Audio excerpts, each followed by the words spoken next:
The number 1 spot is C siblings $16.6 billion. The 6 C siblings, Teresita, Elizabeth, Henry Jr., Hans, Herbert and Harley, inherited their fortune from their late father Henry C. Sr. Their combined net worth is comprised largely of stakes held in the group's publicly traded SM Investments and SM Prime.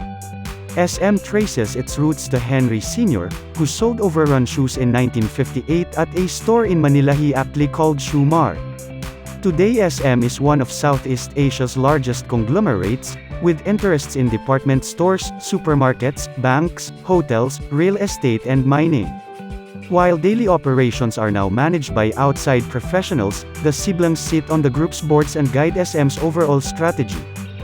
Number 2 spot is Manuel Villar $8.5 billion. Manuel Villar chairs property developer Vista Land at Life Escapes run by his son Manuel Paulo. The company is planning to list a real estate investment trust in 2021.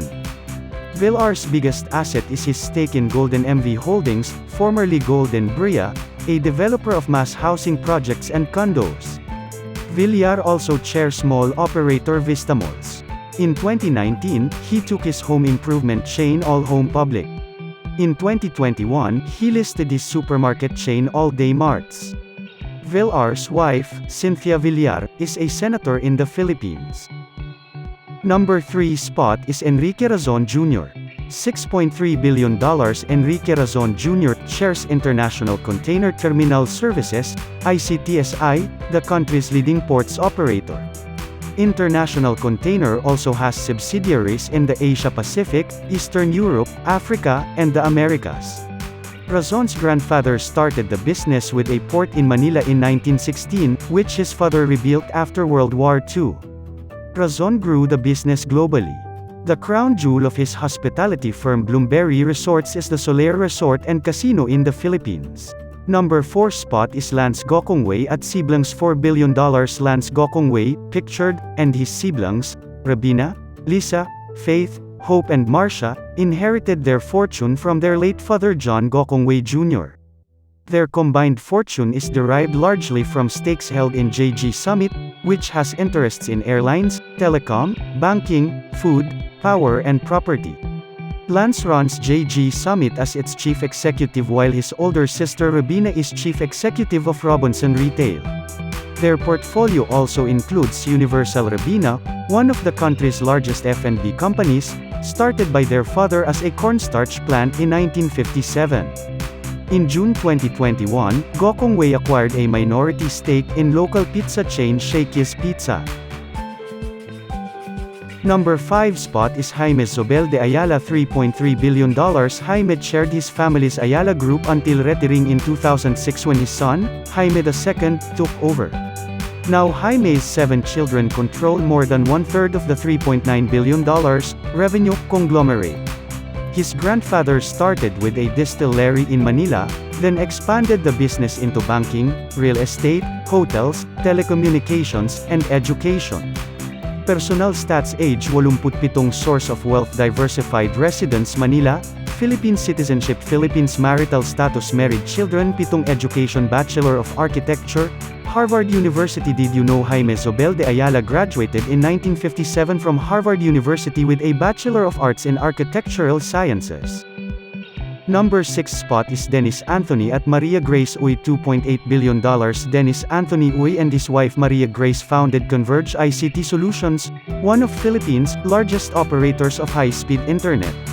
In 2019, New York private equity firm Warburg Pincus invested $250 million in Converge to bolster its rollout and infrastructure plans.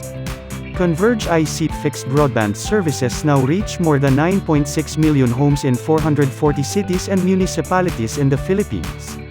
They took the company public in 2020, raising more than $500 million in what was one of the Philippines' largest IPOs in recent years. The couple still have a majority stake in the company. Personal stats age 55 source of wealth telecommunication, self-made residence Angeles, Philippine citizenship Philippines marital status married. Did you know Dennis used to work as a maintenance boy, tinkering refrigerators at his uncle's business? Number 7 spot is Tony Tan Keqiong at family $2.7 billion. Tony Tan Keqiong is the founder and chairman of Jollibee Food, one of the world's fastest-growing Asian restaurant chains. Jollibee operates more than 3,200 eateries in the Philippines and over 2,600 stores overseas. Jollibee sells Filipino, Chinese, American and European dishes adapted to a quick-serve and affordable format. After reporting losses for the first 9 months of 2020 due to the pandemic, Jollibee turned profitable in the fourth quarter. With partner Ed Garcia too, Keqiong also owns a stake in developer Double Dragon Properties. Personal stats age 69 na source of wealth food, self-made residence Manila, Philippine citizenship Philippines marital status married children tatlong Did you know Keqiong's mother thought Tony was the most difficult to bring up among his brothers because he was very picky about food. His father was a chef in a Buddhist monastery in Number 8 iSpot is Andrew Tan $2.5 billion. Andrew Tan chairs Alliance Global, a holding company with interests in food and beverage, gaming and real estate.